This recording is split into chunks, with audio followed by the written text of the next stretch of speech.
Strategi budgeting uang belanja biar nggak minus terus. Pakai metode 50-30/20. Sebelum lanjut, pastikan Mams semua klik tombol subscribe, share, dan like dulu ya, agar channel ini bisa lebih berkembang, bermanfaat buat lebih banyak teman-teman yang lain. Terima kasih, dan yuk lanjut deh. Halo Mams semua. Rasanya baru kemarin gajian tapi kok saldo di rekening sudah sisa napas saja ya.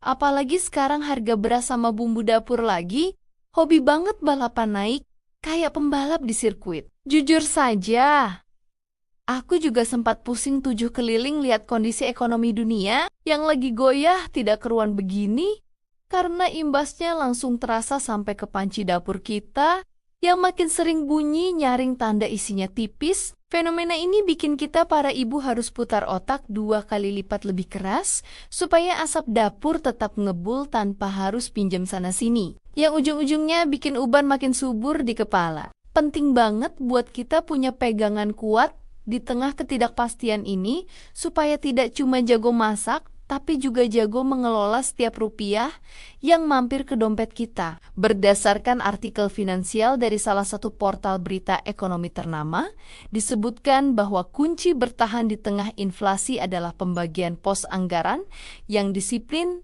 agar arus kas rumah tangga tidak bocor halus. Makanya hari ini, aku mau tumpahkan semua rahasia, biar dompet kita tidak makin kering kerontang, lewat metode sakti 50/30.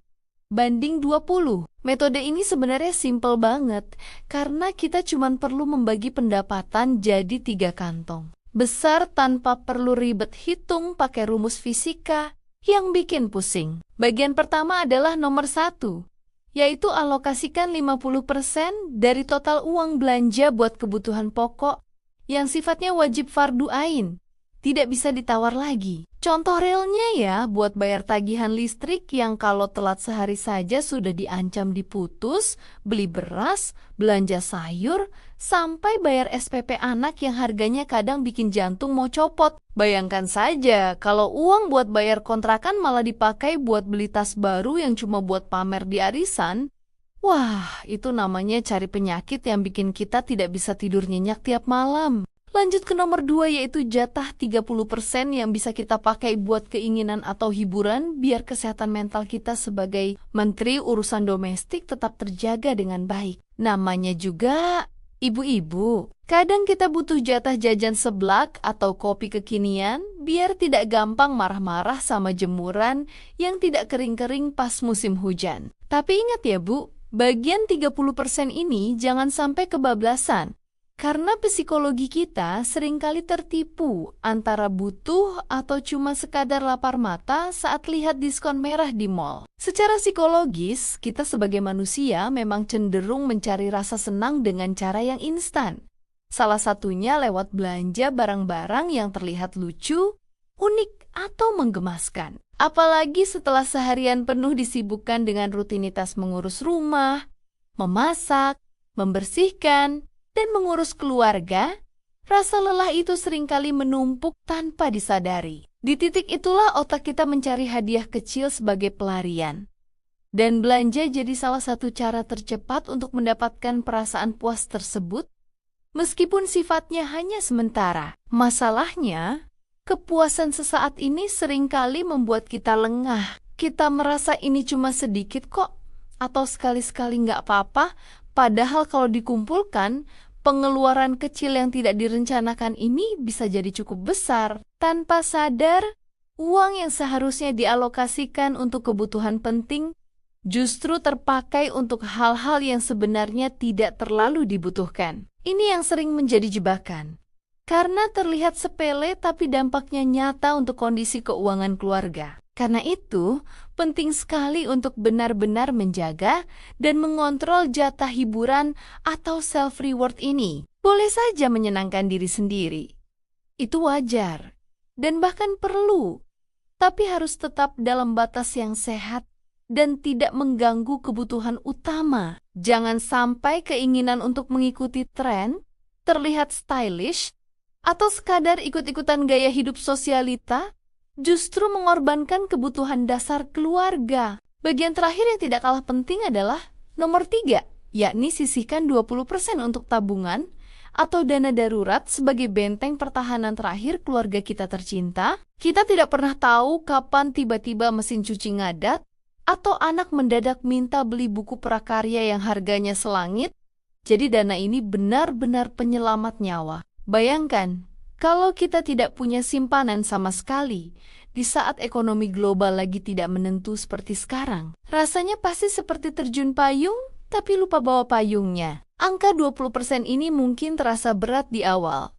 Tapi percayalah, bahwa ketenangan pikiran saat punya tabungan itu jauh lebih nikmat daripada perasaan was-was setiap akhir bulan. Mulailah dari nominal kecil dulu. Tidak apa-apa, yang penting konsisten.